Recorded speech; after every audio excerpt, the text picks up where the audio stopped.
Big Boss Malayalam season 7-ൽ 6-ാം വാരത്തിലേക്കുള്ള നോമിനേഷൻ ലിസ്റ്റായി 13 പേരടങ്ങുന്ന ജംബോ നോമിനേഷൻ ലിസ്റ്റാണ് ഇത്തവണ. കിരീടയുദ്ധം ടാസ്കിൽ വിജയിച്ച നൂറയെ ഇത്തവണ ആർക്കും നോമിനേറ്റ് ചെയ്യാൻ സാധിക്കില്ലെന്ന് ബിഗ് ബോസ് അറിയിച്ചിരുന്നു. അതുപോലെ ക്യാപ്റ്റൻ സ്ഥാനത്ത് വരുന്നയാൾക്ക് ഇത്തവണ നോമിനേഷൻ മുക്തി ഇല്ലെന്നും അറിയിച്ചു.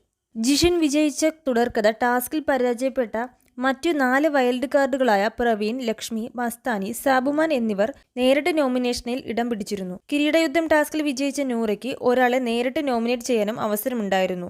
ആര്യനെയാണ് നൂറ നോമിനേറ്റ് ചെയ്തത്. തുടർന്ന് ബിഗ് ബോസ് ഇത്തവണ പൂർണ്ണ നോമിനേഷൻ ലിസ്റ്റ് പ്രഖ്യാപിച്ചു.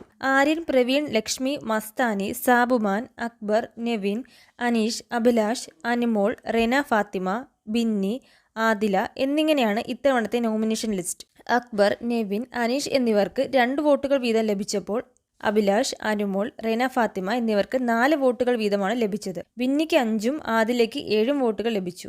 ഇതുപോലുള്ള കൂടുതൽ ബിഗ് ബോസ് അപ്ഡേറ്റുകൾക്കായി ഈ ചാനൽ മറക്കാതെ സബ്സ്ക്രൈബ് ചെയ്യൂ.